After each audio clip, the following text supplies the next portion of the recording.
Обладнени вести, добар ден. Во свечената сала на владата денеска се одржа свечена седница по повод одбележувањето на 25 години од потпишувањето на Охридскиот рамковен договор. На седницата се обратија првиот вице-премиер и министер за европски прашања Беким Сали и вице-премиерот и министер за транспорт Александар Николовски. Рамковниот договор беше потпишан пред 25 години на 13 август во Скопје по завршување на преговорите кој се одвива во Охрид, со што и официјално се стави крај на конфликтот од 2001 година. Ваквите годишнини секогаш имаат значење, бидејќи ни го освежуваат историското сеќавање и имаат посебна вредност затоа што ни даваат можност повторно да ги преиспитаме темелите врз кои е изградено нашето општество и држава, но и да размислиме за одговорноста што имаме ние денес за иднината. Охридскиот рамковен договор беше инструмент за прекинување на конфликтот од 2001 година. Тој беше политички договор кој понуди нов начин на организирање и функционирање на Република Северна Македонија. Со овој договор, нашата држава избра да ја гради стабилноста не врз логиката на мнозинството и малцинството, туку врз партнерството меѓу заедниците, врз граѓанската еднаквост и врз поделувањето на правата и одговорностите за сите граѓани подеднакво. Тоа е најголемата промена што ја донесе Охридскиот договор.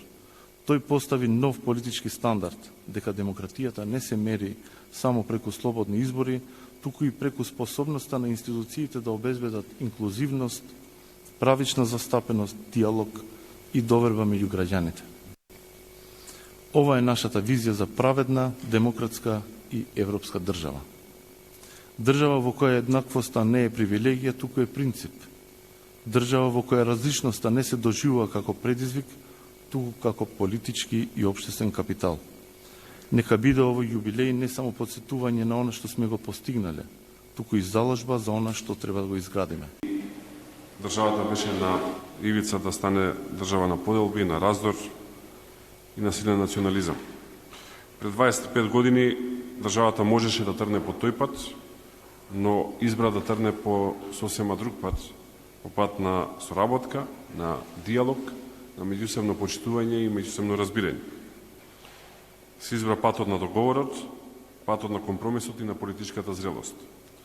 Тука е несомнена улогата и на меѓународната заедница, нашите партнери од Европската унија и од НАТО, таму каде што државата природно припаѓа, не само заради својата политичка опрелба, туку и заради јасната опрелба на сите кои што живеат во Македонија, која што е јасно прозападна и проатлантска. Рамковниот договор е едно поглавје од нашата историја, кој сведочи дека научивме да живееме заедно, но истовремено и обврска да оставиме на идните генерации една поправедна, обединета и просперитетна држава и да не се сеќаваат, како што јас се сеќавам на таа година, која бев трета година средно, а летото веќе наместо за летен распуст зборувавме за некои други работи. Мислам дека идните генерации треба да зборуваат за тоа каде ќе се запишат на факултет, кој постигнал подобар успех и на кој концерт ќе одат. Обврска на сите нас е да ја сакаме, почитуваме и развиваме заеднички државата.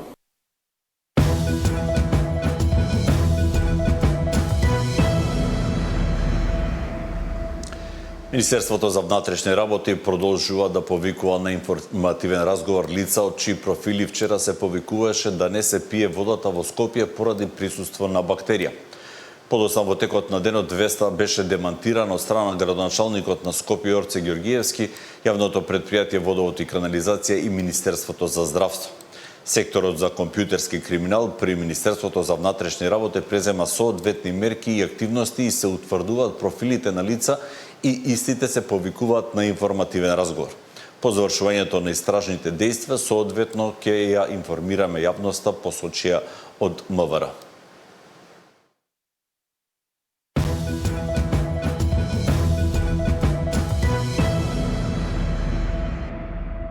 На територијата на Македонија до 7 часот и 30 минути утрово се регистрирани вкупно 51 пожар на отворен простор, од кои 5 се активни, 4 се ставени под контрола, 42 се изгаснати, соопшти утрово Центарот за управување со кризи. Според информацијата на ЦУК, активни се пожарите над селото Моране, на потегот Вртекица и Рамни Габер во општина Студеничани, каде е зафатена мешана шума. Кај селото Старо Балдовци во општина Босилово, каде гори ниска вегетација и шамак, потоа кај селото Маково во општина Новаци, кај селото Муждивјак во општина Крива Паланка и во атарот на селото Лознани во општина Могила, каде што се зафатени површини со ниска вегетација.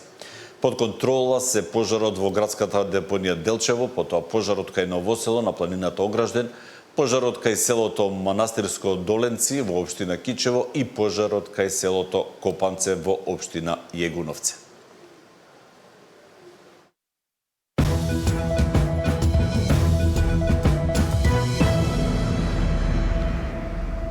Нов центар во Штип за развој на студентските бизнис идеи. Целта на центарот е трансфер на технологии и воедно студентите да добијат можност стекнатото знаење да го претворат во конкретни производи, иновации и собствен бизнис идеи.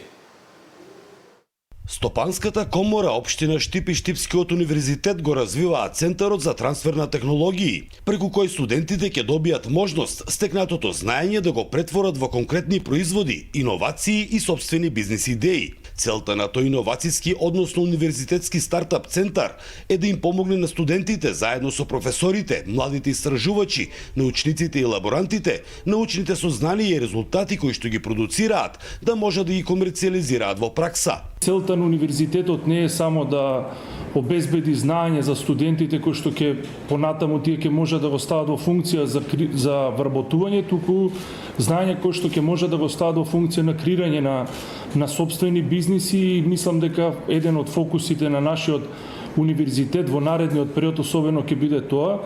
Во центарот студентите ќе можат да развиваат и тестираат прототипи, а поддршка ќе добиваат и од професори од економските и правните науки, од комерцијализација и маркетинг до правни и други услуги. Тоа ќе биде еден целосен систем заедно особено со техничките факултети кои што универзитетот ќе го стави во функција на сите наши студенти, на сите 3 циклуси на студија и дел од проектите кои што универзитетот ги работи, вклучувајќи го и проектот со Алијансата, меѓутоа и други проекти финансирани од Европската унија, се во таа насока на градење на предприемачка инфраструктура, кој што иновацијска инфраструктура во рамки на универзитетот, кој што ќе биде ставена целосно во функција на самите студенти. Веќе функционираат два иновацијски хаба, едниот на економскиот факултет, а другиот на кампус 2, каде се техничките факултети. Целосниот концепт се очекува да биде промовиран во септември, а да започне со реализација од октомври. Така да ова не е изолиран систем, туку еден интегриран систем кој што универзитетот го гради системски, мислам дека резултатите ќе бидат видливи многу брзо. Центарот ќе биде поврзан и со партнерските универзитети од Европската универзитетска алијанса. Студентите ќе можат да ги развиваат своите идеи и да соработуваат со колеги од други европски земји. За Сител, Трајан Ристовски.